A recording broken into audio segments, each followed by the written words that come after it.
It's been a wild week in the world of college football, and college football writers are all worked up over a story that a low-level staffer by the name of Stallions, I think, Navy Academy grad, has been stealing signs, maybe, allegedly, for the University of Michigan. And they're all hot and bothered and worked up over this. Y'all know how we feel about it, but our next guest is really going to bring the thunder in Steve Deace at Michigan Podcast, Michigan Insider. He joins us on the Farm Bureau Insurance guest line.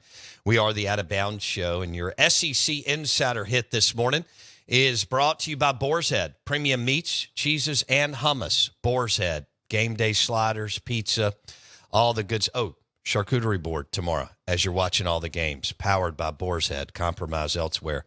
We welcome in Steve Deace to ESPN 105.9 The Zone. Steve, good morning. How are you, buddy?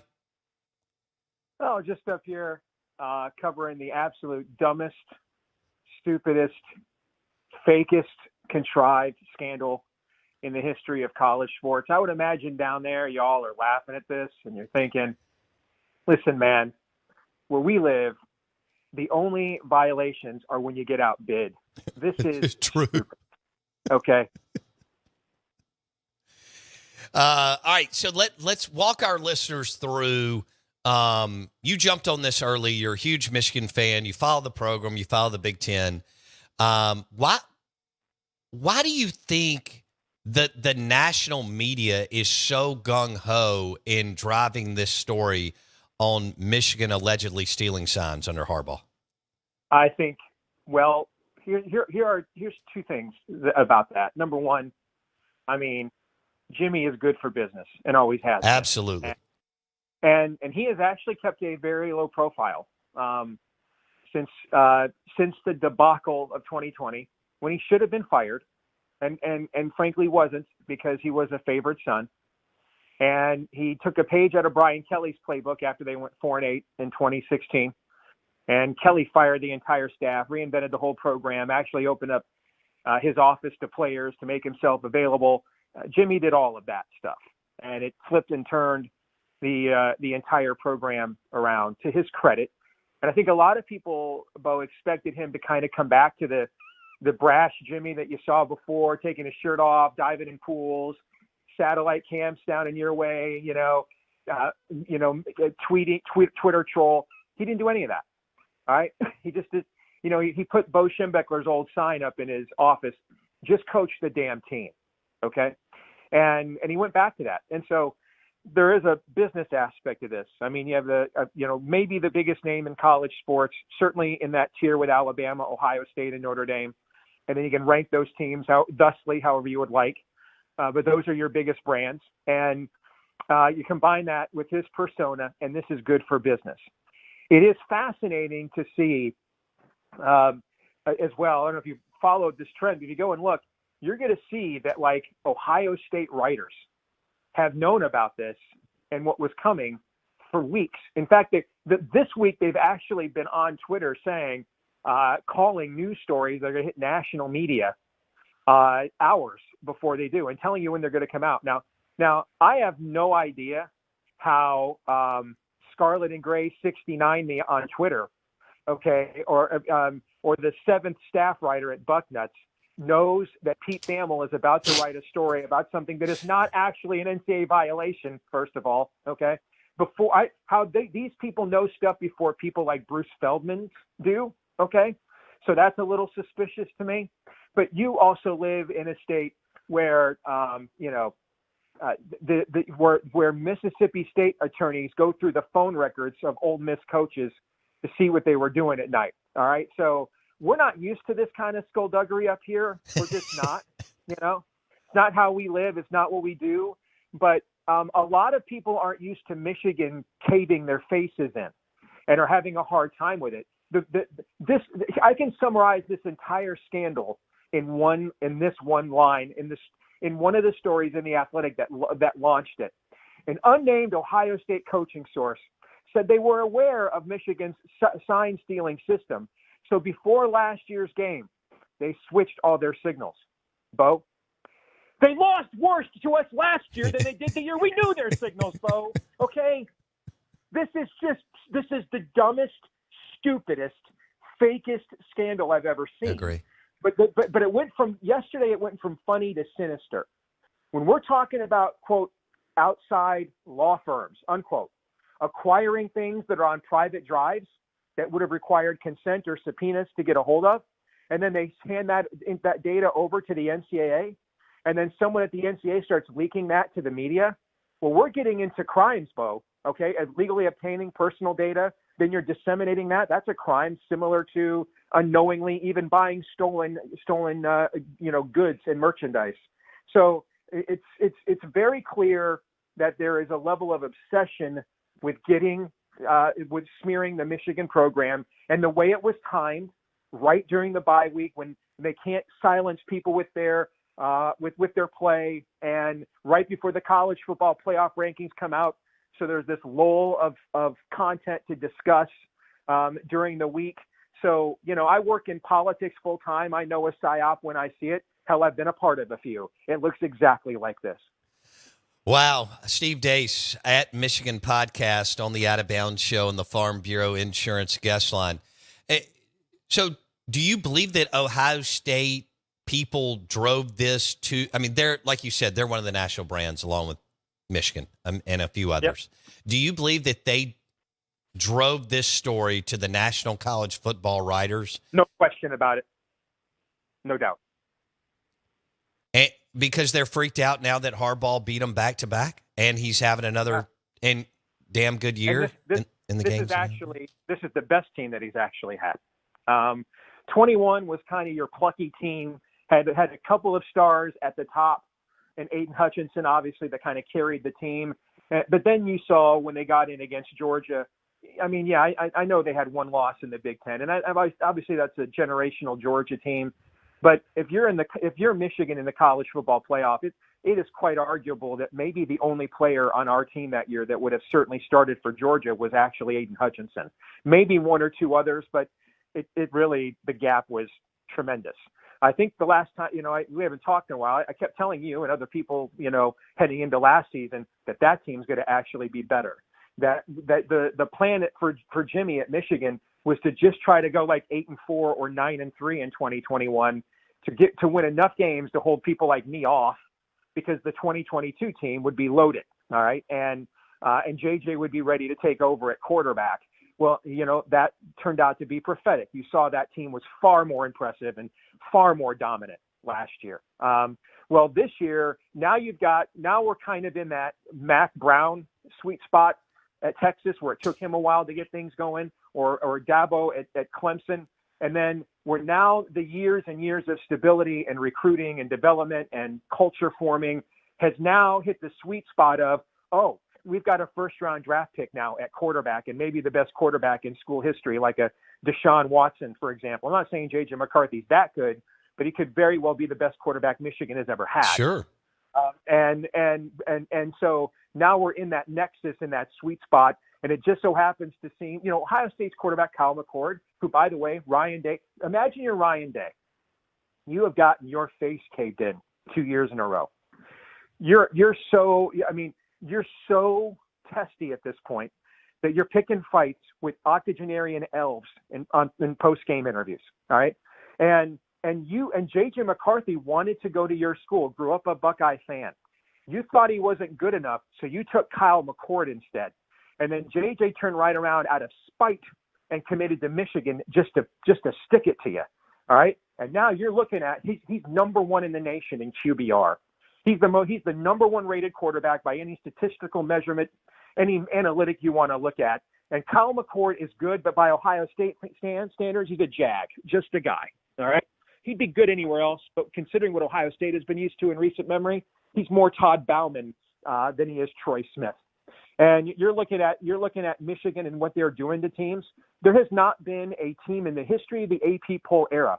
Think about this, Bo. That's over 10,000 college football teams going back to 1936. No one has ever started a year 8-0 by scoring more than 30 points in every game and holding everybody under 10 points. Well, look at the schedule. The schedule is Sherman soft. Brother, there's been a lot of Charmin soft schedules since 1936, okay?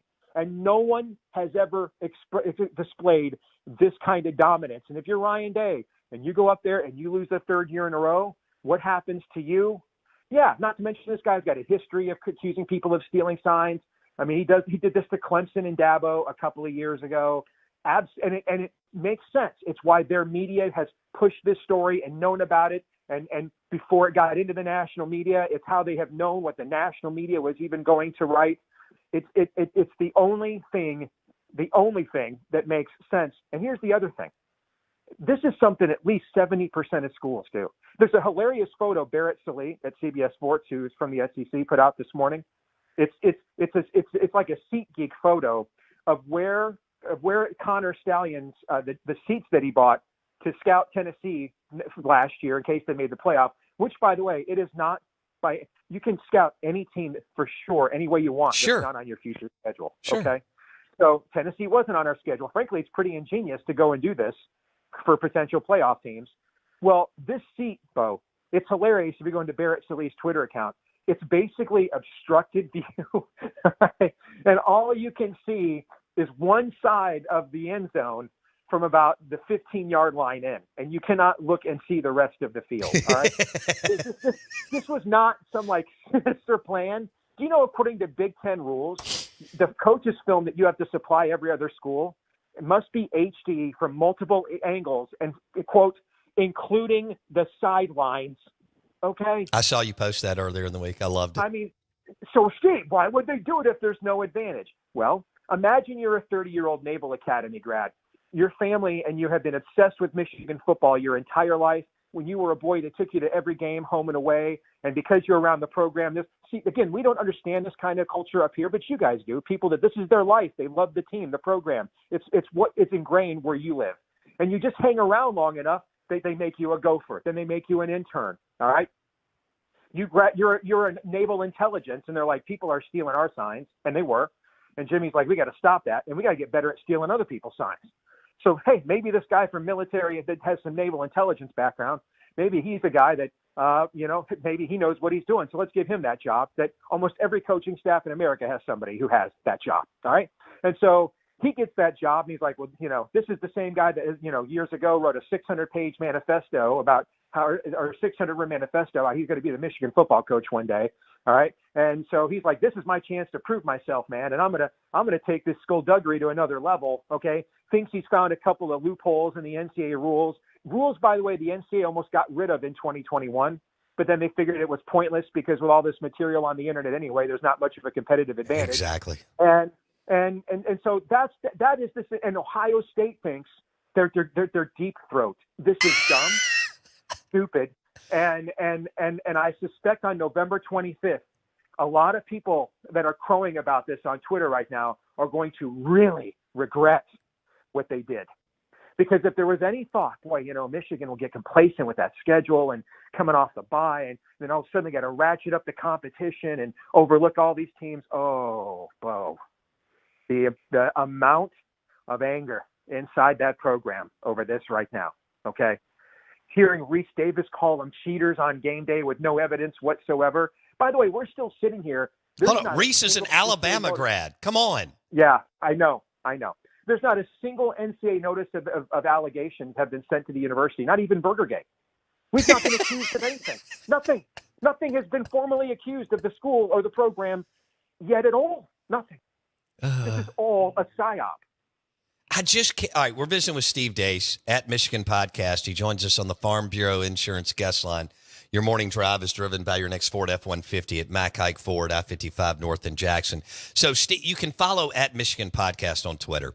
And right when this broke, I'm following Steve. He's been phenomenal. It's been great, entertaining, and serious. And he's called it from the jump a bunch of BS.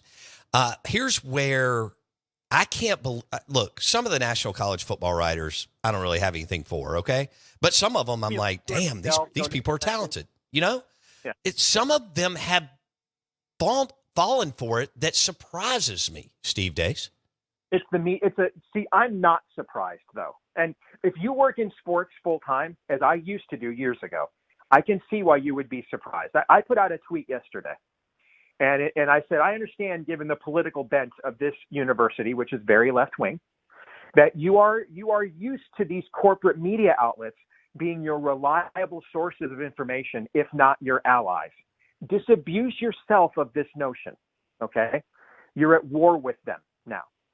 And the greatest tell of this, see, this is a political PR job, all right?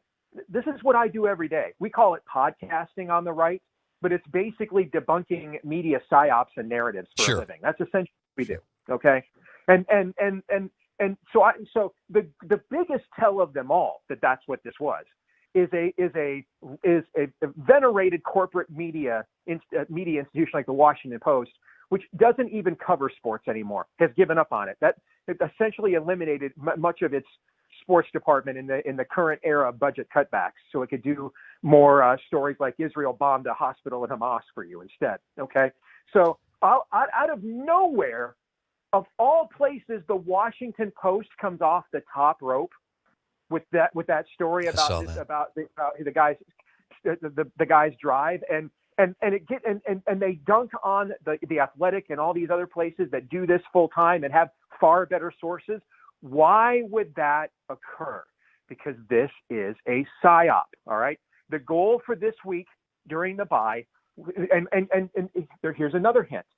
Sometime around dinner time 2 nights ago, all of a sudden, Adam Rittenberg and 6 or 7 others of these guys all at the same time figured out. It's amazing, Bo. It's amazing. Just simultaneously, they all just randomly figured out that the Big Ten commissioner has the right to unilaterally act on in issues of sportsmanship in immediate fashion. Oh, good hell. And started pushing that. Why did they do that? Because they thought that an institution like Michigan would not be able to withstand the media scrutiny and would buckle. And Michigan didn't. Here's what Michigan did. They put Jimmy on his coach's show Monday like any other week. They made the players available to the media on Tuesday like any other week.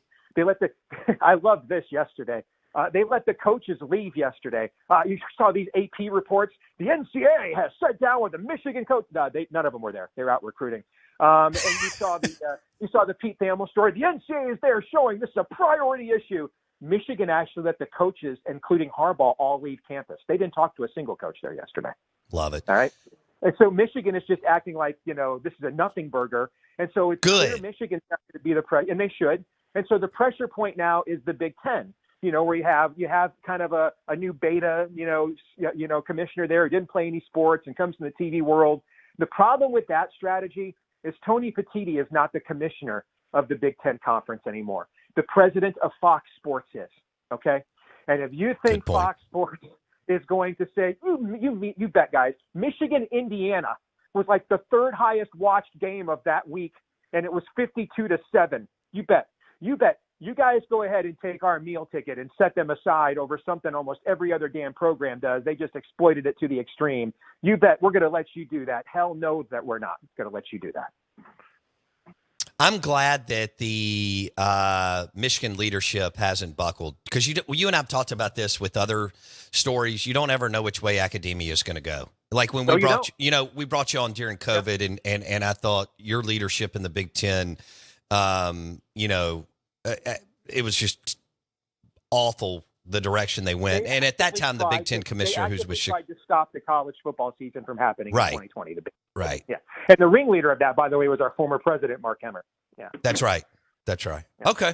So, all right, let's wrap this up on some football. Steve Deace at Michigan Podcast, because I love what you said about McCarthy. You have played a weak schedule, but you got a damn good football team. And this thing's all driving toward Ohio State at Michigan in Ann Arbor, Thanksgiving weekend. And so you feel like this is the best team Jimmy Harbaugh's had, right?